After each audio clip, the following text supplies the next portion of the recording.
inverted pyramid. One of the reasons it goes back in time to like the 1920s and 1930s, when before the age of the telephone. And usually you would use a telegraph and you would send messages across the wires, but the signals were so poor that oftentimes the stories would, the signal would die and you wouldn't be able to get the whole story over. So the journalists at the 1920s said, hey, why don't we give the most information right away? That way, if we get 2 or 3 or 4 paragraphs into the story and we lose the signal on the telegraph, all is not lost. We have the main part of the story. That's the reason why the inverted pyramid was created. But now, people might say, well, why do you still? What we're going to do is we're going to build on and we're going to review the lesson about inverted pyramid, which, as you guys know from previous lessons, is crucial. Practice this skill of assembling a story that is all mixed up from most important to least important. And all of these stories are published articles written by professional reporters. Oh. So go back to the drawing board.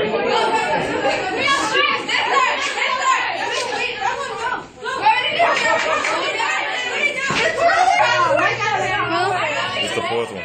Number 4. Like, I wasn't really on the staff, but then I kept on nagging Mr. Ellis and saying, oh, can I take pictures? Can I take pictures?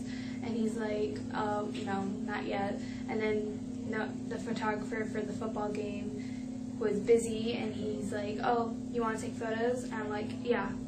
I didn't even check if I was busy or not. I just said yes.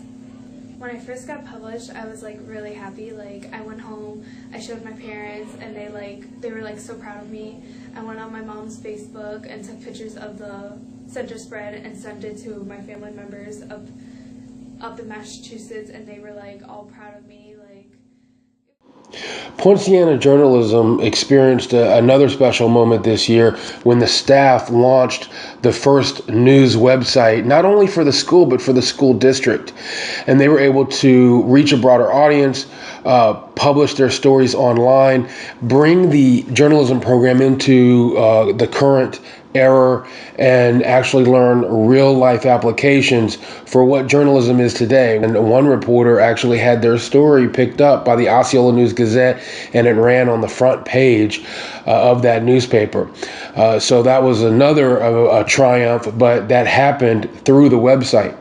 When I first saw my name in print, it felt great. It felt amazing. I felt like I was on top of the world. Everyone had my name in their hands. I was on top of the world. Nothing could ever take this away. And I have journalism to thank for that. For us to be there, and actually we were the only high school, actually we were basically the only students there for a purpose. I actually got the opportunity of taking pictures with the actual photographers. Just picture the set of you have news reporters everywhere, except they're secluded to one area, where I actually got to be in that area where, unless you're professional, you're not allowed to. I was never really interested in journalism. I never really thought about it. I never thought about getting into the newspaper.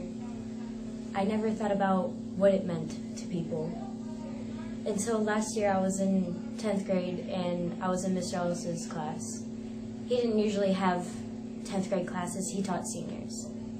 But I was one of the best writers in his class. At the end of the year, he asked me to join the newspaper staff because he felt like I had strong enough writing skills. He told me, I can't wait to see you take the ball and run with this. And I'm running. I cannot believe I'm here. I love everything about this program. I love how it's made me feel, the way I can talk to people now, the way I can communicate with people even though I know nothing about them. I have to go learn something about what they're doing in order for me to talk to them. And that's perfect for everything that I do. I could never talk to anyone until I got into this program.